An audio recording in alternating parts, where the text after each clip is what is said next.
Une journée historique s'est déroulée à Cugand. La dédicace du livre Cugand 2014-2018, les Cugandais dans la Grande Guerre. Petit retour.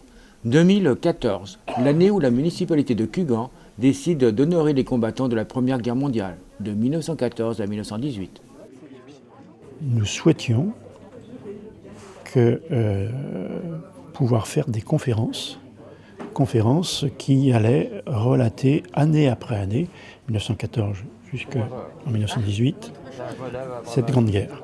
Donc nous sommes 2014, 2018, tous les ans, autour du 11 novembre, il y a une conférence organisée avec cette originalité de croiser à la fois le contexte national et international, la guerre, le front, ce qui se passe sur le front, et aussi le contexte local, la vie de la commune de Cugand, lorsque les hommes sont partis, les hommes, ce qu'on imagine, plus de 700 hommes de 18 à 42 ans sont partis sur le front. Donc une commune sans hommes, c'est 30% de la population à ce moment-là. Et donc comment se passe la vie sur la commune à ce moment-là? La guerre commence, ce sont les premiers morts qui reviennent sur la commune, ce sont les premiers grands blessés, comment se vivent ces grands traumatismes, c'est un petit peu tout ça l'histoire de cet ouvrage. Et au terme de ces conférences, très riches, par un homme qui s'appelle Jérôme Collignon, eh bien, on se dit on ne peut pas laisser ces conférences sans suite. Et d'où l'idée de cet ouvrage, Les Cugandais à travers cette grande guerre, qui raconte l'histoire avec un grand H et avec toutes ces consonances sociales, économiques aussi, et puis aussi répercussions civiles en même temps. Mais que peut-on trouver dans ce livre? Alors, ce qu'on peut trouver dans ce livre, plein de choses, notamment la vie des Cugandais pendant le premier conflit mondial. Et cette vie, elle est contextualisée à la fois au niveau local, national et international. C'est comment la vie de chacun peut être imbriquée dans les événements qui se sont passés au cours de ce conflit mondial, alors que ce soit en France, en Grèce, aux États-Unis, enfin un peu partout. Partout où le conflit a pu se dérouler, il y avait des Cugandais, enfin pas partout, mais pratiquement partout.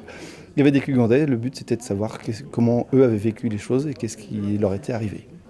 Et puis bien sûr, le travail notamment des femmes pendant la guerre à Cugand. Oui, c'est ça, puisque les hommes sont partis, presque 30% de la population masculine a quitté la commune, donc le travail, il a bien fallu qu'il se fasse, c'est les femmes qui l'ont fait.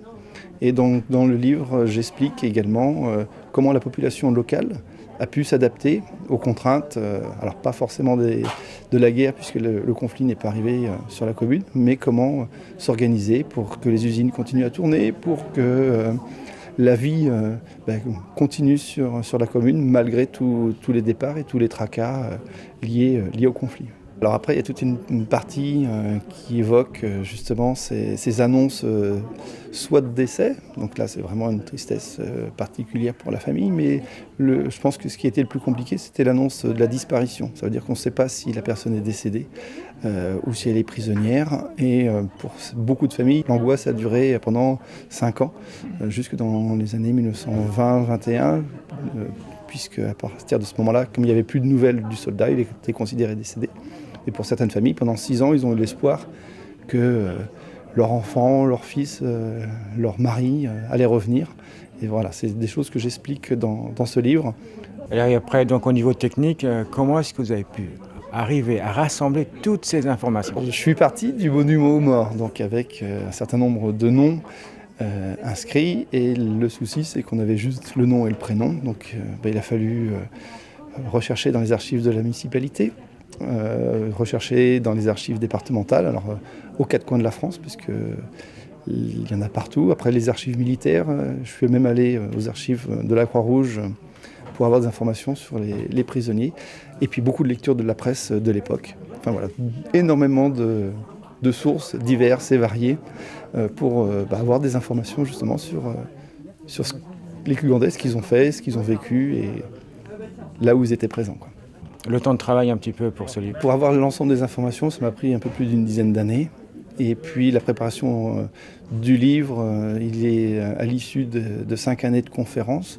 Donc j'ai mis 2 ans pour mettre par écrit ce que j'avais présenté au moment des conférences de 2014 à 2018. Vous pouvez vous procurer ce livre Cugand 2014-2018, Les Cugandais dans la Grande Guerre, soit à la médiathèque, soit en mairie.